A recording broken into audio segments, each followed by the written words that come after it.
近日，俄乌战争即将迎来几乎决定性的转折点，顿涅茨克地区西北部的红军城成为俄乌战场上一个决定性的焦点。这座城市的易手远非一场孤立的领土变更，而是深刻影响了整个顿巴斯地区乃至俄乌冲突全局的战略事件。红军城之所以成为双方不惜代价争夺的目标，源于其无可替代的复合型战略价值。这座城市位于顿涅茨克市西北约66公里处，毗邻俄罗斯边境，地理位置十分优越。始建于1875年，1934年为纪念苏共中央政治局候补委员帕维尔·波斯特舍夫，该市更名为波斯特舍沃，但随后波斯特舍夫因大清洗遭逮捕，城市名称便被修改为红军城。2016年5月，随着乌克兰去共产化法案的推进，乌克兰方面决定将其更名为波克罗夫斯克。红军城在20世纪初因铁路网的扩展而迅速发展为乌克兰东部地区的物流枢纽，公路和铁路通达斯拉、维扬、斯克、克拉马、图尔斯克、君士坦丁罗夫卡等多个要地，但位置比这些城市更靠后，具备天然的纵深优势，是顿涅茨克前线乌军最重要的补给基地之一，也是连接顿巴斯地区前线和后方纵深的关键节点。它位于乌克兰东部的心脏地带，从军事地理上看，红军城是名副其实的通往顿涅茨克的门户，控制着通往顿巴斯前线的2条铁路干线和多条公路。在长达2年的消耗战中，乌军东线约70%的弹药、燃料和食品转运任务都需要依赖此地的交通网络。红军城也就成为了维系乌军在顿巴斯防线的后勤生命线，而且由于乌克兰军队一直以来收到的战略援助物资来源众多，所以武器系统之间兼容度相当差劲。美制、英制、德制等等不一而足，各种型号导弹的发射车、电源接口、冷却系统也大相径庭，弹药与系统严重错配，导致前线常出现有炮无弹、有弹无炮的尴尬局面。为了尽可能地避免这一情况，各类援助抵达乌克兰之后，大多数都会送到红军城进行重新分类调配，再通过卡车分散送往东部前线补给线及生命线。一旦此地失守，乌克兰的补给体系将面临腰斩的风险。红军城的经济意义也非常重要，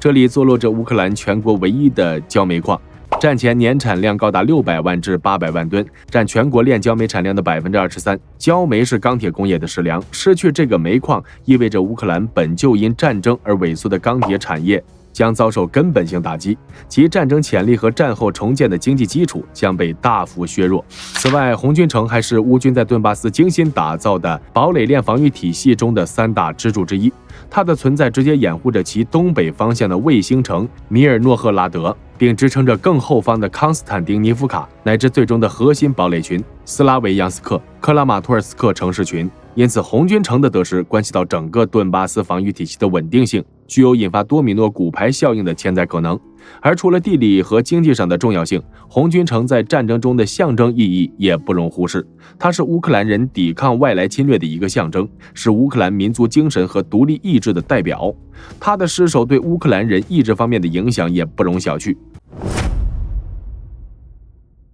俄军最终兵临红军城下并完成合围，并非一蹴而就，而是经由2场关键的前置战役铺平了道路。这2场战役如同精准的外科手术，逐步剥离了红军城的外围防御。首先是阿夫迪伊夫卡战役，这场战役是俄军为后续攻势开门的关键。阿夫迪伊夫卡面积仅29平方公里，但距顿涅茨克市仅10公里，是拱卫该市的乌军核心堡垒，如同抵在俄军喉间的一把尖刀。俄军于2023年10月出动2个集团军，超过3万兵力发起总攻，战役极其残酷。在乌军构建的地下堡垒和创新的光纤制导 FPV 无人机战术下，俄军装甲部队损失惨重。最终，俄军依靠压倒性的火力优势和消耗大量兵员，在苦战4个月，于2024年2月17日占领了这座已成废墟的空城。乌军主力则在最后时刻成功组织撤离。到了2024年春季，阿夫迪伊夫卡陷落后，乌军在其西北方向的奥切列基涅区域重组了新防线，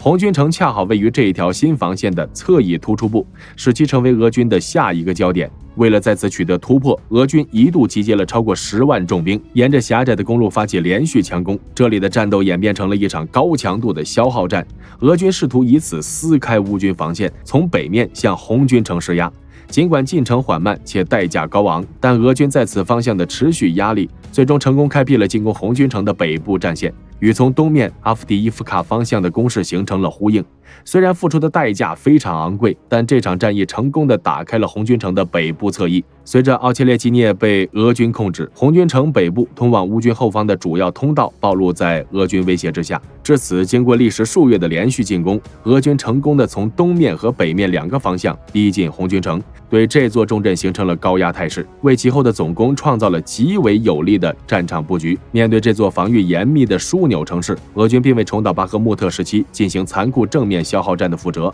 而是采取了一种更为精明且残酷的窒息战术。自2024年夏季攻势开始，俄军没有对城区发动大规模正面强攻，而是精心实施了一场兵分两路的前行攻势。其作战核心思想非常明确，通过逐步夺取和控制红军城外围的村镇和交通节点，系统地掐断城市的补给线。俄军投入了包括第51合成化集团军在内的约4万兵力，以及数百辆坦克装甲车，将他们的力量用于扩大包围圈，而非冲击核心阵地。这种战术取得了显著成效，乌军的外部补给通道被彻底切断。乌军虽然依托2014年以来修建的坚固工事进行抵抗，部署了第59摩托化步兵旅和第3突击旅守城，装备有美制标枪导弹和德国豹式坦克，但补给线被切断，导致乌军弹药短缺问题日益严重，火力输出受到极大限制。红军城被围后，乌军试图从第聂伯罗州方向绕道乡间小路进行补给，但运输效率下降60%以上，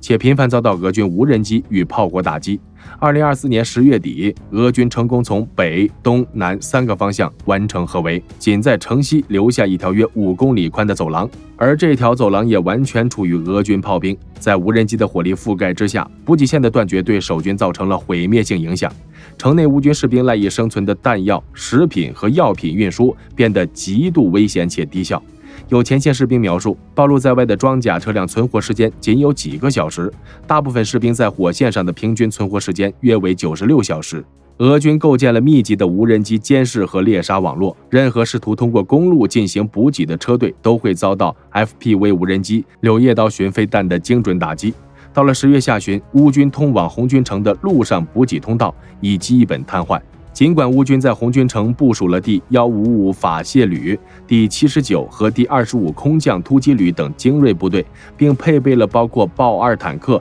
凯撒卡车炮在内的先进西方装备，但在失去持续补给的情况下，再精锐的部队也难以为继。城内守军也陷入了弹尽粮绝的绝境。双方的对战也越发激烈，乌克兰方面加大兵力投入，第72、79机械化旅、第82空突旅、155旅、425突击团等精锐部队相继被投入战场。2025年1月，俄军突击部队攻入科特林，并成功控制该镇，切断了通往红军城的关键补给线 T0406公路。随后，他们又沿低洼河谷推进至沃兹的威震海以北，逼近另一条生命线 T0504公路的门户前线。乌军指挥官称形势极其危险。到1月底，乌克兰部队在科特林以北勉强稳住阵线。2025年7月底，俄军对红军城南部和西南部郊区展开激烈攻势。俄军战术意图明确，借鉴此前夺取谢利多沃等地的经验，系统性的利用炮火和无人机摧毁乌军外围防御工事，同时夺取比邻交通要道的定居点，